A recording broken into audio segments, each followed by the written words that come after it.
वहीं मुल्क में कोरोना के मामलों में हर रोज इजाफा देखा जा रहा है।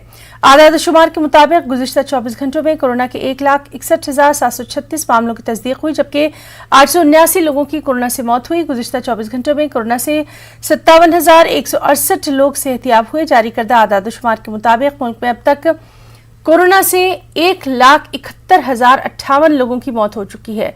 उधर कोरोना को रोकने के लिए टीकाकारी मुहिम भी जारी है। मुल्क में अब तक 10,85,00,000 से ज्यादा लोगों को कोरोना का टीका दिया जा चुका है। राजधानी दिल्ली के साथ पूरे देश में कोरोना मरीजों की संख्या लगातार बढ़ती जा रही है।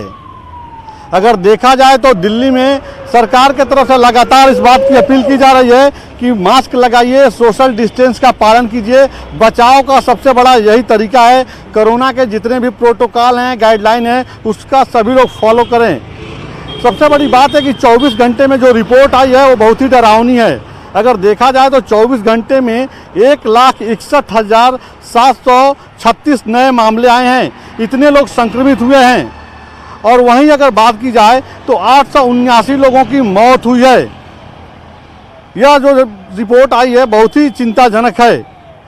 अगर पूरे आंकड़े की बात की जाए तो अभी तक 1,36,89,453 केस सामने आए हैं देश भर में। वहीं अगर रिकवर की बात की जाए तो 1,22,53,697 रिकवर हुए हैं। और वहीं अगर एक्टिव केस की बात की जाए तो 12,64,698 केस हैं।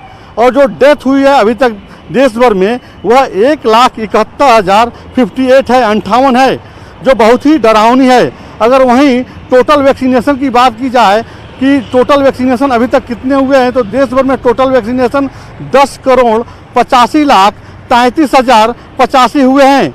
कुल मिलाकर के देखा जाए तो जो अभी तक के आंकड़े आए हैं यह बहुत ही चिंताजनक है और वैक्सीनेशन का कार्यक्रम तेजी से हो रहा है। उसके बाद भी अगर देखा जाए तो मरीजों की संख्या बढ़ती जा रही है। सरकार की तरफ से लगातार अपील की जा रही है। खुद प्रधानमंत्री इस बात को अपील कर रहे हैं कि जो सोशल डिस्टेंस का पालन करना बहुत ज़रूरी है, सोशल डिस्टेंस का पालन कीजिए सभी लोग। और जो कोरोना से बचाव के जितने भी नियम हैं उसको लेकर सभी लोग सजग हो जाएं और फॉलो करें। यही सबसे बड़ा कारगर उपाय है। कैमरा पर्सन योगेंद्र सिंह के साथ राजीव तिवारी, न्यूज़ 18 दिल्ली।